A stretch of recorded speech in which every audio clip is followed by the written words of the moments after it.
Yo,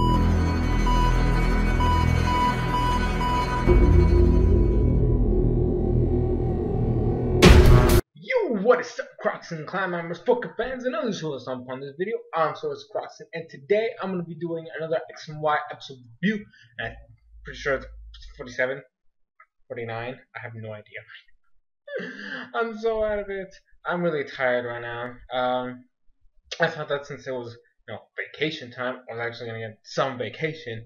But since this is turning to be my official room because it looks like I'm never going to get my room back. We've been trying to get everything set up and everything, so that's why it's like that. We actually changed the room up a little bit, took out some of the stuff, and then added some new things. But we're not here for that. So the episode was a Bonnie-centered episode, which I am totally okay with, because as you guys know, I really like Bonnie. She's one of my favorite characters. She's one of my favorites. So the fact that they're doing another episode centered around her was really cool. I did have a problem with the fact that they kind of really took the spotlight away from her, the very end of the episode. But because everything else was still centered around her, it's not really that big of a deal. So what ends up happening is that the gang is now chilling, just a random forest. There's a Pokemon Center. And then, so Ash is gonna train, Serena's gonna train, Clem is just gonna tinker with some, I guess, inventions that he wants to do. And so Bonnie's like, hey guys, I'm gonna go in the forest, chill out, hang out with forest animals and Pokemon. Forest Pokemon. They're not animals. She's gonna chill out over there, and so they're like, okay, so she walks away. She's got Dene with her, so it's totally fine. She's got protection, as much as the Dene can do to protect. I really feel like the Dene is just randomly there now. I actually was excited for the thing, but hasn't really done much since its debut, besides getting lost in the other Bonnie episode. But anyway, so basically what ends up happening is that she meets these three kids in the middle of the forest who are like, hey, you can't come in here, this is our turf and stuff like that. And they all have their own kind of gimmicks. For example, the little girl is the leader of the three, and she's the bossy one. Then you have this nerdy kid who's really smart, but he's really shy and nervous, and and then you have this other bigger kid who's kind of the dum dum. He's not really dumb. It's more along the lines of he confuses words.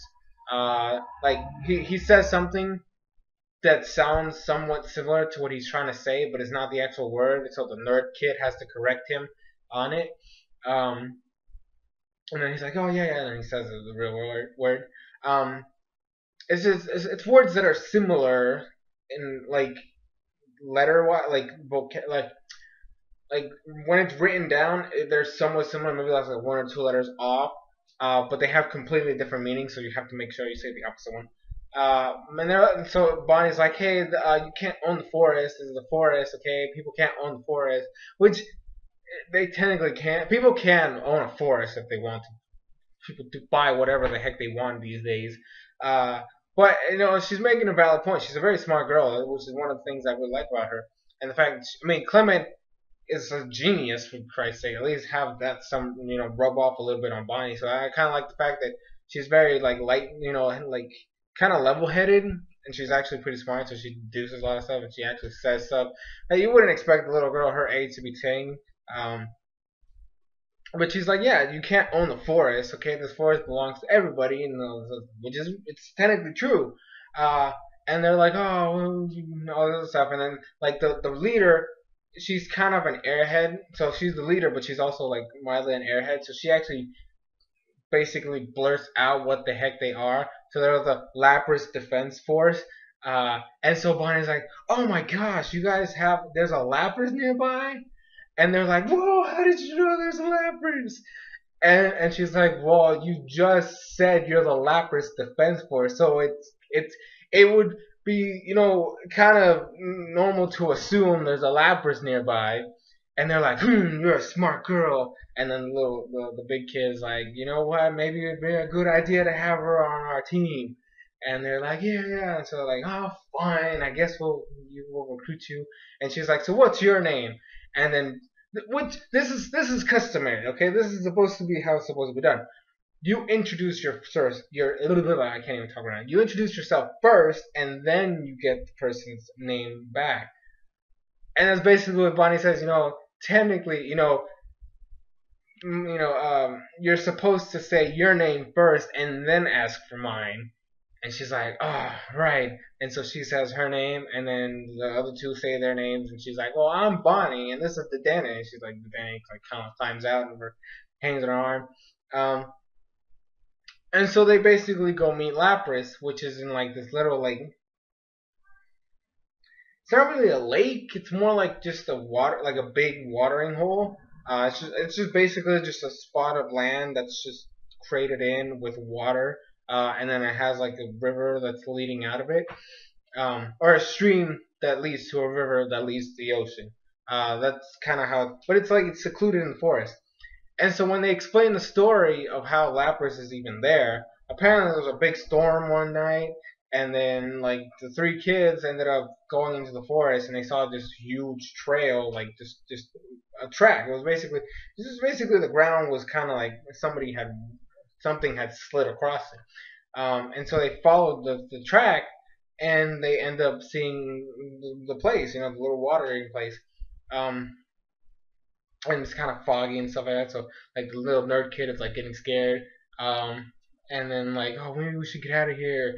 And then she's like, oh my gosh, why are you guys being so scary? And then Lapras like comes out of the water, and it's got a little wound on like one of its flippers, and so they decide to take care of it. It's normal. And so they basically are there to take care of Lapras. I like the fact that they did a whole like they acted like they were transforming, right? Like little kids have a big imagination. Okay, that's what they do. But essentially, like they just took off the clothes and have bathing suits under. And then Bonnie's like, I want to do it too. And then she does the same thing. She has the cutest little Slowbro swimsuit thing. Like, okay, so like the Slowbro head is like on top, and she has a little tail. Well, it's not really, yeah, it's kind of like a tail, which is the shelter. It was the cutest thing ever. And then they jump in and they play with Lapras a bit and all that sort of stuff, and they have fun. They start asking why Lapras is even there, and that's when they get the story. And then they're like, so why, what is it? Basically, they tell them how they hate grown-ups because grown-ups lie. And so what ends up happening is a rainstorm happens. Like it just starts raining like hell. And Ash and the gang go inside the Pokemon Center, but Bonnie's not nearby. And so they're like, oh, we hope she's okay, and they actually decide to go out and look for her. And then so they are inside like a little cavern. Lapras and them are inside a little cavern. It's like their hideout, I guess you could call it. And this is what I meant by the little nerd kid's kind of shy. And just he's actually more like very submissive, because essentially what happens is like the little girl is like, okay, I know you have it, bring it out. And I'm like, what the heck is she talking about? And she's like, I know you're always carrying candy in your pockets, you might as well just bring it out. And then the little big kid is like, yeah, come on, let's just share that stuff. She's like, oh, okay, but only one because it's mine, and then you're gonna run out. But he still gives it to her, and then she gives candy to everybody. So Lapras gets one, Bonnie gets one, Danny gets one, and all three kids get one. And they're like, all right, Lapras Defense Force, see the candy, and then they all eat it. And so they explain the reasoning why they hate adults. Essentially what happened is that one time when they were in school, they found an Eevee in the back, and it was like left by its trainer. And so they were taking care of it. One day, their teacher kind of like stalked them outside and saw what they were doing. She questioned them, and she said that she's not going to do anything if they tell her, what's going on. And so they told her, and she took the Eevee. Oh, and she just took it away. And because she took the Eevee away, they basically hated on her because she basically betrayed their trust. So now after that, they basically just don't trust adults at all because they feel like if they trust them in any way, they're just gonna lie to them and do the opposite of what they say. Now, rain stops, all good, and they're gonna go out and play again. But Lapras starts to cry. Now, what does that mean? Well, I just thought, hey, it's stuck there, and I'm pretty sure she wants to go back to the ocean where she can just, or I can't say she because I don't know, but it can just roam free wherever the heck it wants. And apparently, it has a fever, like a really, really high fever. Like technically, Bonnie is the one that checks on it, and she's like, it's kind of high. And so like it has a fever. Now they're like, oh my gosh, what the heck is going on? And then Ash and them start calling for Bonnie, and she's like, yeah, like they're like Bonnie's like, oh my gosh, we need to get some help. And they're like, well, we can't trust adults. And because she heard Ash and the gang, she's like, well, what if they're not adults? Can we tell them then? And then like it cuts to Ash and the gang kind of like checking up on Lapras, like Clement is like actually like doing like some type of like checkup on Lapras, while Serena's like scanning the Lapras and Ash is just right there, just chilling with a Pikachu and shoulder, and they're like, they're checking on the thing, and then Clement's like, we can't do anything about this. We need to get Lapras. We need to go get her Joy, and they really push. I really like that. I really like. I wish they would say it though. That's the thing. I like the fact that they hint at the possibility, but they don't say it. They basically hint at Lapras dying if they don't get Nurse Joy over here. Lapras is going to die. But they don't say it, which pissed me off because I'm like, just say the word. Why is it so hard for you guys to say death? It's not a really hard word to say. Yes, it has that. It does have a heavy meaning behind it, but that doesn't mean anything. So yeah, I like the fact that they keep hinting at the fact that Pokemon can die, like straight up, in the series itself, not the movies. And the movies have nothing to do with that stuff. But like, can we please like say the words? It doesn't seem like it should be that hard. But anyway, so they basically start hinting at it, and then the kids are like crying, saying, "We don't believe you, we don't believe you," and then all this stuff. And Bonnie's like, "We need to get Nurse Joy over here, otherwise, this is gonna happen." And they're like, "We need to make sure that Lapras is okay." And they're like, "Okay." So they call Nurse Joy over. Nurse Joy, fixes up Lapras, and Lapras is all, nice and dandy again. And the kids are happy. They thank Nurse Joy for helping Lapras, and how maybe not all adults are evil, lying, douchebags, evil, lying douchebags. That's what they think. So they kind of like Nurse Joy now, and then Lapras like jumps in the water, but then starts to cry again, and that's where the real thing happens. Okay, so this is why this is what I thought happened before, but apparently it was just because the injury didn't heal correctly, and so bacteria and stuff. But this time it's just crying because it wants to go. And so they're like, okay, so maybe it misses its friends and family out in the ocean. And then because Clement deduces that, well, I mean, you said there was a storm, and then the trail that led to this place, Lapras is basically stuck here.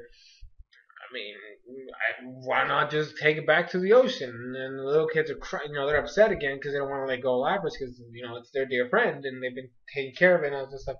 And Bonnie's like, well, I mean, you gotta remember, like, it's gotta be what's best for Lapras, right? Lapras wants to go, and they're like, yeah, you're right.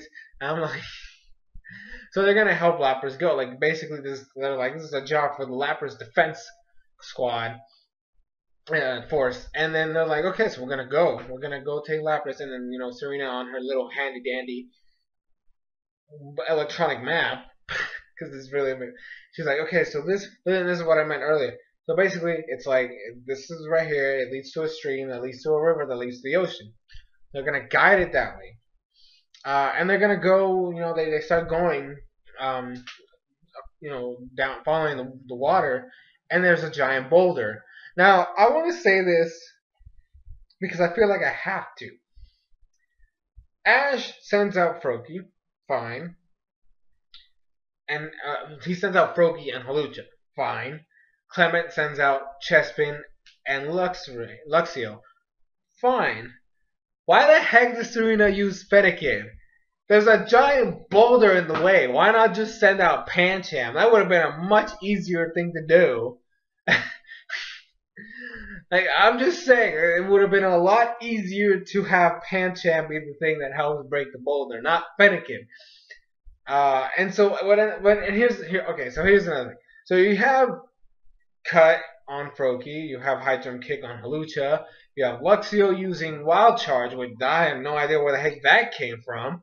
And so here, okay, Clement, you have a Chespin that has more than one attack. Why the heck would you order it to tackle a boulder? Pin Missile would have done way more, I mean, personally, and it would have been a lot safer for it. Pin Missile. And then Serena has Fennekin use Scratch. What the heck is Scratch gonna do to a boulder? That's why I said, like, Pancham would have made a bigger, would have made much more sense. Can't talk today. Like, seriously, Pancham would have been able to help actually destroy the thing. Fennekin's like, what the heck is scratching a boulder gonna do except for leave a mark, maybe, if that.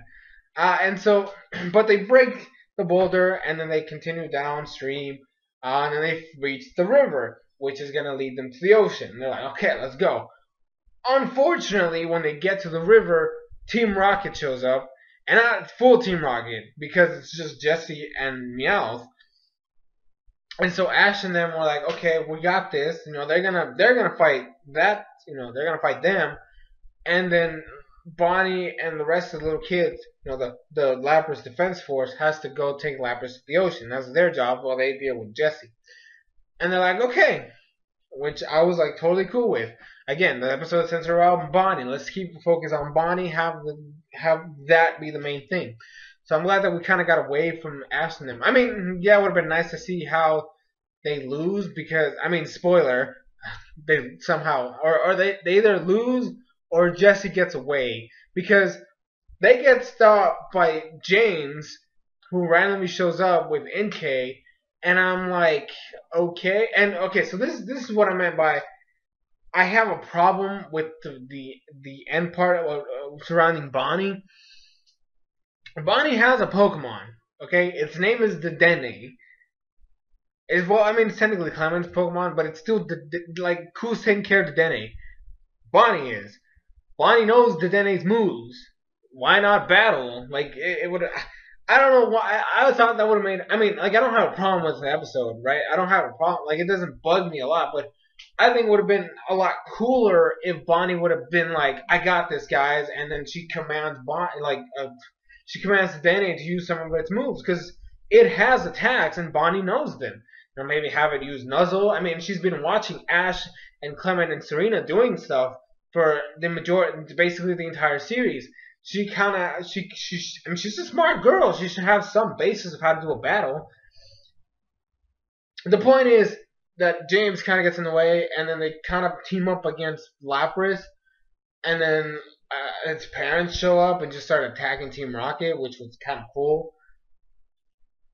And then Ash and them show up, and Pikachu sends an Electro Ball right in Team Rocket's frozen self because they got frozen by Ice Beam.